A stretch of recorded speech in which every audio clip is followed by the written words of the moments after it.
Topic start करते हैं, that is hydrogen bonding. It is a very very small topic. तो hydrogen bonding होती क्या है? जब भी हाइड्रोजन कुछ ज़्यादा highly reactive, highly electronegative atom से जुड़ा हो, जैसे कि आपका नाइट्रोजन, आपका ऑक्सीजन, आपका फ्लोरीन, उनसे जुड़ा हो, तो उस पर्टिकुलर बॉन्डिंग को हम कहते हैं हाइड्रोजन बॉन्डिंग। फॉर एग्जाम्पल, हम एग्जाम्पल लेके समझते हैं। एग्जाम्पल जैसे हाइड्रोजन फ्लोराइड। हाइड्रोजन फ्लोराइड का एक मॉलिक्यूल है, दूसरे मॉलिक्यूल्स के इसका दूसरा मॉलिक्यूल है, वो भी हाइड्रोजन फ्लोराइड है। This is hydrogen fluoride. तो आप देख रहे हो इस हाइड्रोजन और फ्लोरीन कोवलेंट बॉन्ड से बॉन्डेड है, ठीक है। ये दूसरे वाले मॉलिक्यूल का हाइड्रोजन और इस वाले मॉलिक्यूल के फ्लोरीन के साथ अट्रैक्ट होगा बिकॉज ऑफ द इलेक्ट्रोनेगेटिविटी। उस इलेक्ट्रोनेगेटिविटी वजह से क्या होगा? अट्रैक्ट होगा। मैं इसे दूसरे चौक से बना देती हूँ। अट्रैक्ट होगा, ठीक है। इसी पर्टिकुलर अट्रैक्शन को हम कहते हैं हाइड्रोजन बॉन्डिंग। और हाइड्रोजन बॉन्ड जो होता है that is weak as compare to the covalent bonding. Covalent bond से क्या होता है? वीक होता है, because this is actually the bond और इसमें सिर्फ क्या है? अट्रैक्शन है। इसी वीक अट्रैक्शन को हम क्या कहते हैं? Hydrogen bonding. जब भी हाइड्रोजन बॉन्डिंग कौन से तीन आपके एलिमेंट्स करते हैं? आपका ऑक्सीजन, आपका nitrogen and fluorine. Oxygen, nitrogen and fluorine आपके क्या करते हैं? हाइड्रोजन बॉन्डिंग शो करते हैं। ऑक्सीजन, नाइट्रोजन और फ्लोरीन जब भी जुड़ेंगे किससे? हाइड्रोजन से, तो उस पर्टिकुलर बॉन्डिंग को हम क्या कहते हैं? Hydrogen bonding. और हाइड्रोजन बॉन्डिंग एक्चुअली वीक होती है compare to the covalent bonding, ठीक है। हाइड्रोजन बॉन्डिंग के टाइप्स होते हैं क्या? Intermolecular hydrogen bonding, intermolecular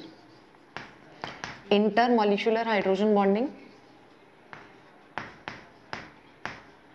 hydrogen bonding and intramolecular hydrogen bonding. Intramolecular hydrogen bonding, okay. Inter and intra.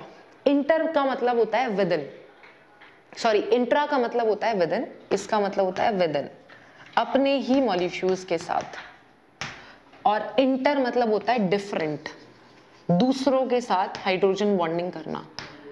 Intermolecular hydrogen bonding, जैसे कि ये एग्जांपल दिखाया है, इस पर्टिकुलर एग्जांपल में एक HF एक मॉलिक्यूल है, दूसरे वाले मॉलिक्यूल के हाइड्रोजन के साथ ये बॉन्डिंग कर रहा है, इसको हम कहते हैं इंटर। इंटर मतलब डिफरेंट, दूसरे वाले के साथ। वो सेम भी हो सकता है, वो डिफरेंट भी हो सकता है, ठीक है। जैसे आपका वाटर के साथ, HF वाटर के साथ कर ले, उसमें हाइड्रोजन है, वाटर में क्या होता है? आपका HF है और आपका क्या है? वाटर है। तो आपको पता है हाइड्रोजन, तो इस वाटर में जो हाइड्रोजन है वो इसके साथ इंटरमॉलिक्यूलर हाइड्रोजन बॉन्डिंग कर सकता है।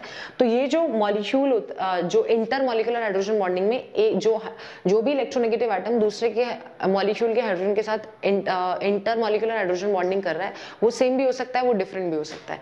इंट्रा का मतलब क्या होता है? विद इन, मतलब खुद के ही मॉलिक्यूल में। फॉर एग्जाम्पल जैसे हम ये एग्जाम्पल लेते हैं, इसमें इसकी सेकेंड पोजिशन पे NO2 ग्रुप लगा हुआ है, ये आपका NO2 ग्रुप लगा हुआ है, और यहाँ पे आपका OH ग्रुप लगा हुआ है, OH।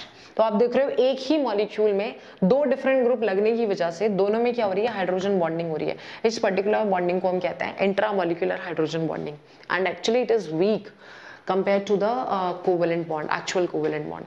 So this was just about the hydrogen bonding. हमने इस पर्टिकुलर चैप्टर के सारे टॉपिक्स कवर अप कर लिए। केमिकल बॉन्डिंग बहुत बहुत इंपॉर्टेंट चैप्टर है। अगर आपने ये पर्टिकुलर चैप्टर नहीं पढ़ा तो आपको S ब्लॉक, P ब्लॉक, आप वो उसमें ज्योमेट्री, शेप कैसे होता है कुछ एक्सप्लेन नहीं कर पाओगे। तो ये बहुत बहुत ही बेसिक सी चीज़ है। तो आप गो थ्रू द कॉन्सेप्ट्स। नहीं समझ आता है तो प्लीज़ कमेंट कीजिएगा, ठीक है। अगर समझ नहीं भी आ रहा है तो एक बार फिर से वीडियो को देखिएगा, आपको सारे टॉपिक्स क्लियर हो जाएंगे। अब अपना नेक्स्ट चैप्टर स्टार्ट करेंगे, that is states of matter. So will see you guys in the next chapter. Thank you.